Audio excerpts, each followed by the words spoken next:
Hello, family. Hi, Eli. Hi, Ruby. Hi, Serena. Hi, Violet.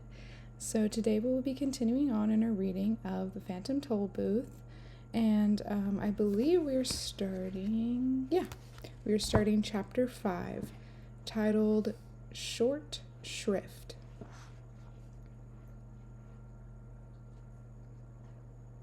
"Done what you've looked," angrily shouted one of the salesmen. He meant to say, "Look what you've done," but the words had gotten so hopelessly mixed up that no one could make any sense at all. "Do going to we what are," complained another, as everyone set about straightening things up as well as they could. For several minutes no one spoke an understandable sentence, which added greatly to the confusion. As soon as possible, however, the stalls were righted and the words swept into one large pile for sorting. The spelling bee, who was quite upset by the whole affair, had flown off in a huff, and just as Milo got to his feet, the entire police force of Dictionopolis appeared loudly, blowing his whistle. "Now we'll get to the bottom of this," he heard someone say. "Here comes Officer Shrift." Striding across the square was the shortest policeman Milo had ever seen.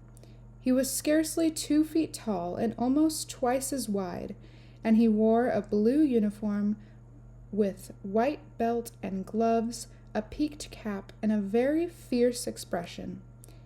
He continued blowing the whistle until his face was beet red, stopped only long enough to shout, "You're guilty, you're guilty," at everyone he passed. "I've never seen anyone so guilty," he said as he reached Milo. Then, turning towards Talk, who was still ringing loudly, he said, "Turn off that dog. It's disrespectful to sound your alarm in the presence of a policeman." He made a careful note of that in his black book and strode up and down, his hands clasped behind his back, surveying the wreckage in the marketplace. Very pretty," he scowled. "Who's responsible for all of this? Speak up or I'll arrest the lot of you." There was a long silence. Since hardly anybody had actually seen what had happened, no one spoke. "You," said the policeman, pointing an accusing finger at the humbug, who was brushing himself off and straightening his hat. "You look suspicious to me." The startled humbug dropped his cane and nervously replied, "Let me assure you, sir, on my honor as a gentleman, that I was merely an innocent bystander, minding my own business, enjoying the stimulating sights and sounds of the world of commerce, when this young lad..." Oh, and there's a picture. And there's the policeman.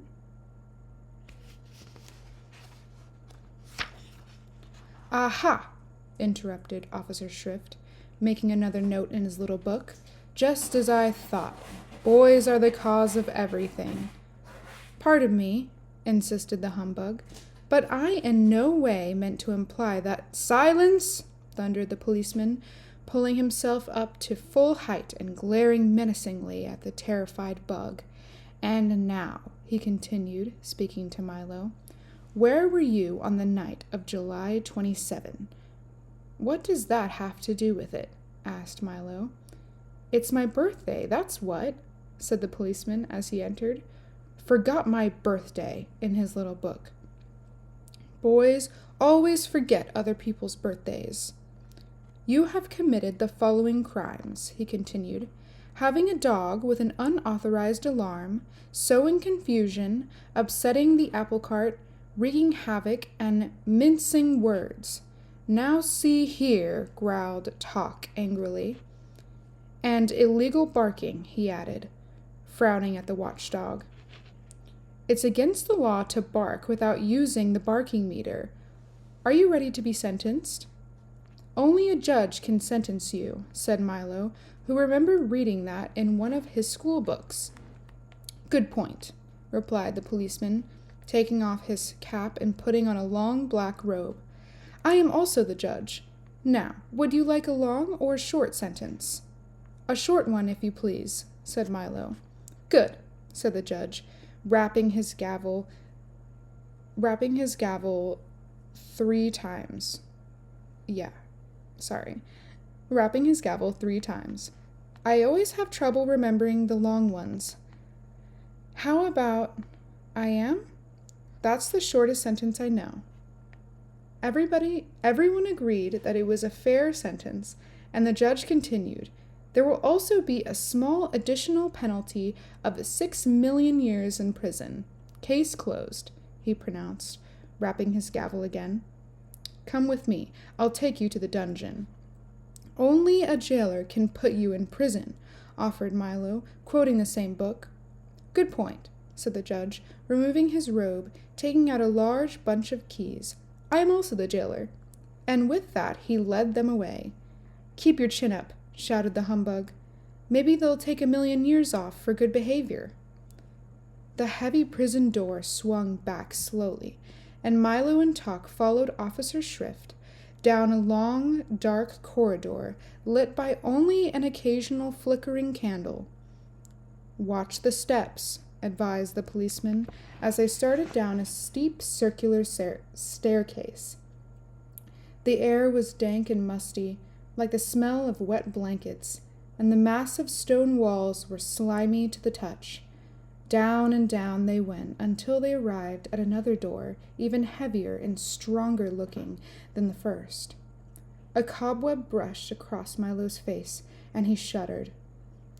You'll find it quite pleasant here, chuckled the policeman as he slid the bolt back and pushed the door open with a screech and a squeak. Not much company, but you can always chat with the witch.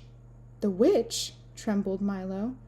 Yes, she's been here for a long time, he said, starting along another corridor.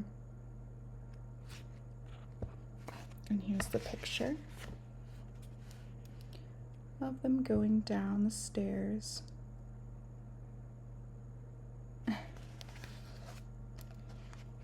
In a few more minutes, they had gone through 3 other doors, across a narrow footbridge, down 2 more corridors, and another stairway, and stood finally in front of a small cell door. This is it, said the policeman. All the comforts of home. The door opened and then shut, and Milo and Tok found themselves in a high vaulted cell with 2 tiny windows halfway up on the wall. See you in 6 million years, said the officer Shrift, and the sound of his footsteps grew fainter and fainter until it wasn't heard at all. It looks serious, doesn't it, Tok? Said Milo, very sadly. It certainly does, the dog replied, sniffing around to see what their new quarters were like. I don't know what we're going to do for all that time. We don't even have a checker set or a box of crayons. Don't worry, growled Tok, raising one paw assuringly. Something will turn up. Here, wind me. Will you please? I'm beginning to run down. You know something, Tok? He said as he wound up the dog. You can get in a lot of trouble mixing up words, or just not knowing how to spell them. If we ever get out of here, I'm going to make sure to learn all about them. A very commendable ambition, young man, said a small voice from across the cell. Milo looked up, very surprised, and noticed, for the first time in the half light of the room, a pleasant-looking old lady quietly knitting and rocking. Hello, he said. How do you do? She replied. You'd better be very careful, Milo advised. I understand there's a witch somewhere in here. I am she, the old lady answered casually, and pulled her shawl a little closer around her shoulders. Milo jumped back in fright and quickly grabbed Tok to make sure his alarm didn't go off, for he knew how much witches hate loud noises.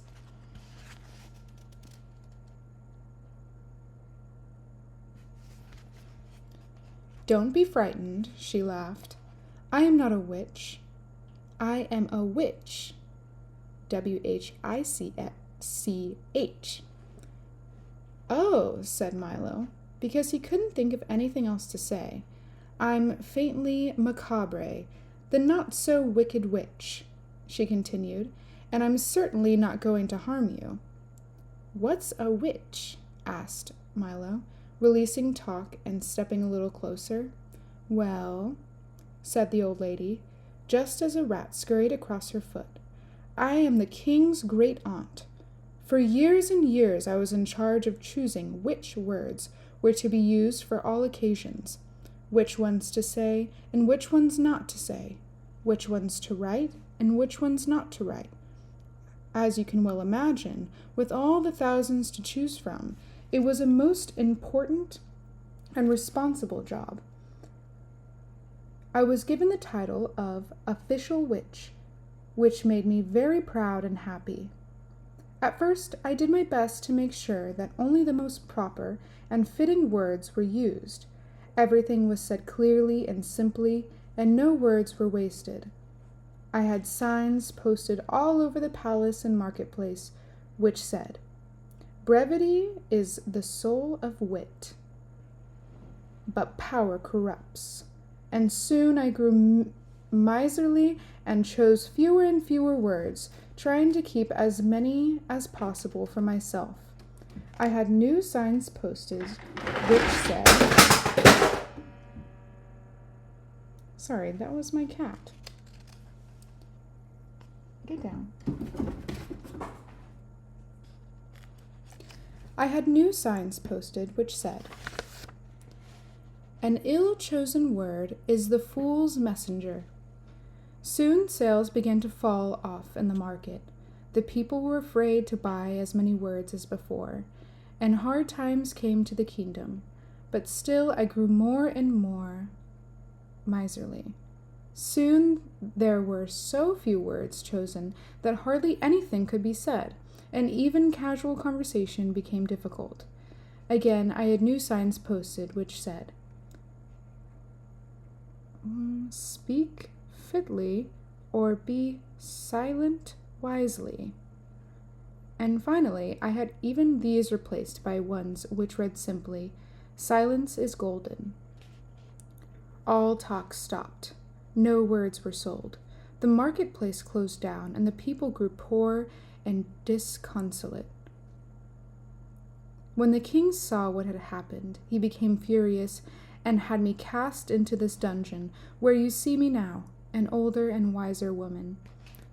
That was all many years ago, she continued, but they never appointed a new witch, and that explains why today people use as many words as they can and think themselves very wise for doing so. For always remember that while it is wrong to use too few, it is often far worse to use too many. And here's another picture.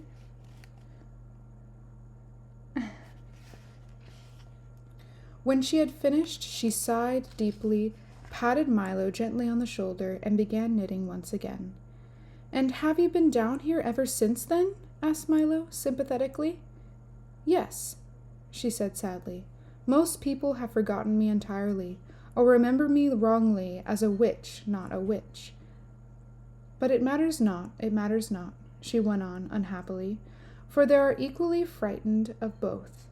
"I don't think you're frightening," said Milo, and Talk wagged his tail in agreement. "I thank you very much," said faintly Macabre. "You may call me Aunt Faintly.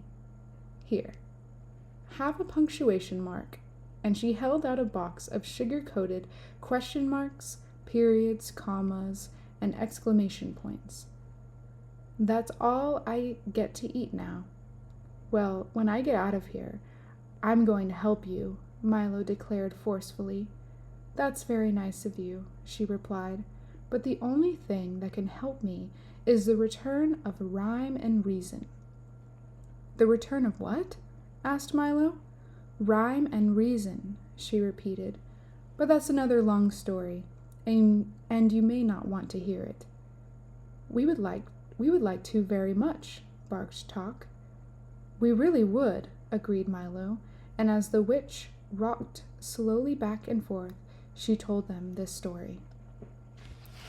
Okay, so that was the end of chapter 5. I apologize for the crash and boom. That was my cat. He wants to say hi to y'all.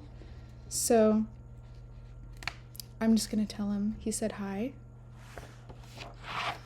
And next week we will continue on in chapter 6. But until then, I want you all to know that I love you very much and I miss you, and I hope you have a really good day. Okay, bye!